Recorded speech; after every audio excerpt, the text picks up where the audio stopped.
Hari ini order, besok langsung kirim. Kaos bola eksklusif merchandise Starting 11. Order sekarang, klik link di deskripsi. When they're down, when they are tested, they find a way to win. Jika saja malam itu PSV Eindhoven tidak ceroboh dan lebih sabar meladeni perlawanan Stade Brestois, mungkin mereka akan memetik kemenangan. Tapi apalah cur, koordinasi pertahanan PSV lengah ketika Brest mendapat kesempatan tendangan bebas. Keteledoran itu segera dihukum oleh Julien Le Cardinal yang menyambut bola liar dari sundulan Mama Baldé. Di babak kedua, PSV bermain lebih sabar, terus menggempur pertahanan Brest. Tapi klub Prancis itu berhasil menahannya, laga pun usai dengan kemenangan Brest. Kemenangan ini hampir pasti mengantarkan Brest ke babak 16 besar Liga Champions, sesuatu yang sepanjang sejarah tidak pernah mereka lakukan. Yang ironis, 4 hari sebelum kemenangan tersebut, Brest dihajar Lille di Liga Prancis. Betul, usai menang atas PSV, Brest lalu menaklukkan Nantes, tapi itu tidak membuat mereka beranjak dari papan tengah Ligue 1. Apa yang membuat Brest berada di situasi semacam ini? Mengapa Brest perkasa di Liga Champions, tapi justru menjalani pekan-pekan penuh penderitaan di Liga sendiri? Cari tahu jawabannya di sini. Tapi sebelum itu jangan lupa subscribe dan nyalakan loncengnya agar tidak ketinggalan video terbaru dari Starting 11 Story. Mungkin apabila di pertandingan kelima tidak bertemu Barcelona yang belum kehabisan bensin, Brest masih akan bersih dari kekalahan di Liga Champions. Sejak laga pertama, anak asuh Eric Roy tampil meyakinkan di Liga Champions musim ini. Juara Liga Austria, Sturm Graz, mereka sikat. Di laga kedua, giliran RB Salzburg, tim yang juga ternama di Bundesliga Austria itu, dikalahkan lewat skor mencolok 4-0. Tidak cuma itu, Brest mempermalukan Salzburg di depan pendukungnya sendiri. Laga selanjutnya, level lawan meningkat. Brest menjamu satu-satunya jawara Bundesliga yang unbeaten. Mereka sama sekali tidak takut, justru sebaliknya Brest cukup cerdik untuk bisa menahan laju serangan di Workself. Di sisi lain, pasukan Xabi Alonso juga kehilangan ketajamannya.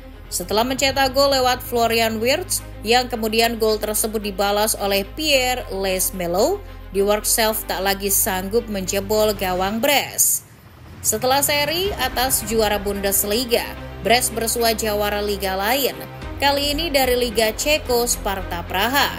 Brest mengacaukan permainan Sparta Praha setelah memecah kebuntuan di menit 37 lewat Edmilson Fernandes. Kepanikan yang terjadi membuat Sparta Praha malah mencetak gol ke gawangnya sendiri. Di hadapan pendukungnya sendiri di Epet Arena, Sparta Praha pontang-panting mencari gol. Tapi gol baru hadir di menit 90+2. Tentu saja itu tidak cukup untuk menyamakan kedudukan. 4 kemenangan, 1 seri dan sekali kalah membawa Brest ke peringkat 7 sementara Super League.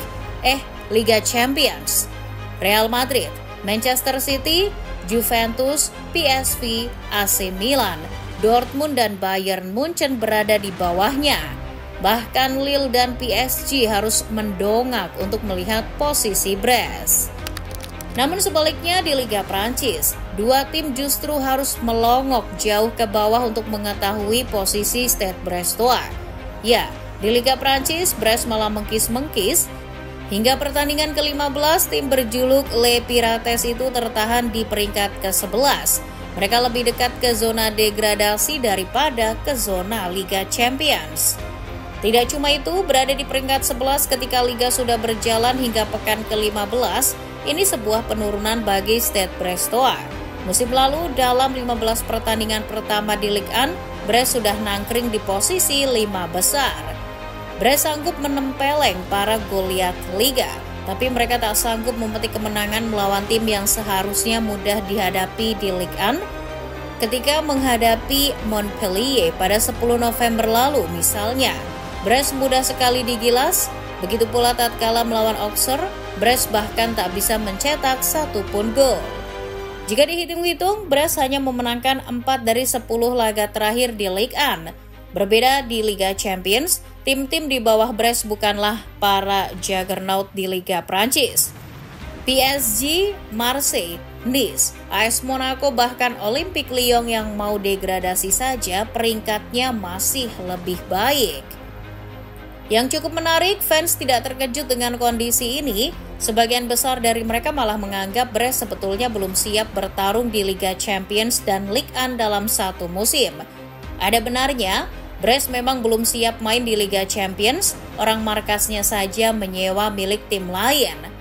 Selama Liga Champions musim ini, Brest tidak memakai Stade Francis Leblay, rumahnya sendiri, melainkan Stade de Rondoru. Brest yang miskin dan cekak modal tak bisa menyuap UEFA. Jadi Stade Francis Leblay tak lolos standar stadion untuk menggelar pertandingan Liga Champions. Alhasil, Brest mesti meminjam markasnya IE Guingamp, tim dari Ligue 2. Hakikatnya, Brest adalah tim amatir yang menyaru profesional. Musim lalu lewat sebuah keberuntungan, Brest finish di posisi ketiga dan lolos ke Liga Champions. Tapi tim kecil tetaplah tim kecil. Di dunia sepak bola yang kejam dan berdarah dingin, bermain konsisten di 2 kompetisi bagi tim seperti Brest tak ubahnya oase di gurun Negev. Musuhnya sudah pasti cedera. Beberapa pemain dipaksa menyerah dihajar cedera. Bradley Loco mesti menjalani operasi tumit Achillesnya. Pierre-Louis Melo masih belum sembuh betul dari cedera fibula. Julien Le Cardinal harus naik ke ranjang perawatan karena hamstring. Otot Jonas Martin juga dihantam masalah. Pemain yang dipinjam dari Dortmund, Soumaila Coulibaly, pinggulnya mengalami cedera. Dengan banyaknya pemain yang cedera, Brest bermain dengan sisa-sisa kekuatan untuk 2 kompetisi domestik dan Liga Champions.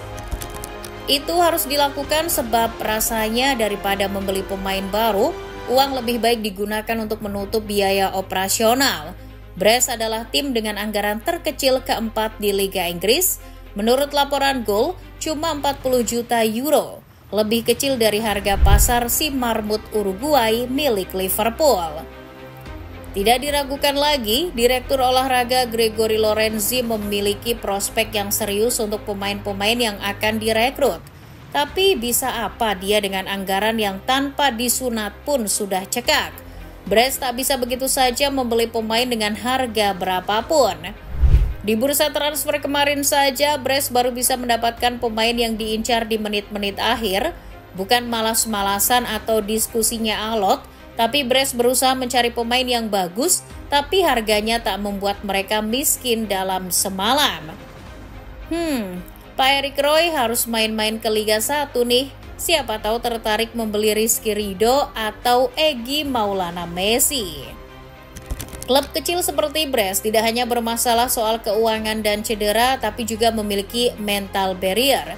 Penyakitnya Brest musim ini memang itu. Insekuritas menjadi nama tengah mereka.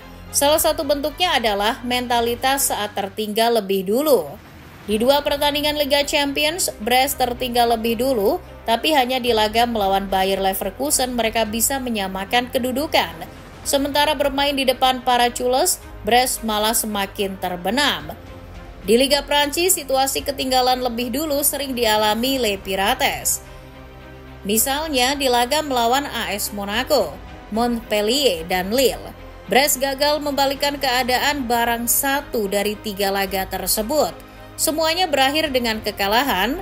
Hugo Magneti, sang gelandang dengan rendah hati mengakui bahwa apabila timnya ketinggalan, itu akan membuat mereka gagal alias kalah.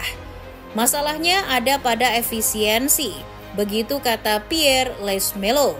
Saat tertinggal, anak-anak Brest memang bekerja keras untuk mengejarnya, tapi gerakan terakhir dan penyelesaian pamungkasnya selalu buruk. Sampai sini para penggemar Stade Brestois sudah tidak peduli lagi pada nasib timnya di Liga Champions.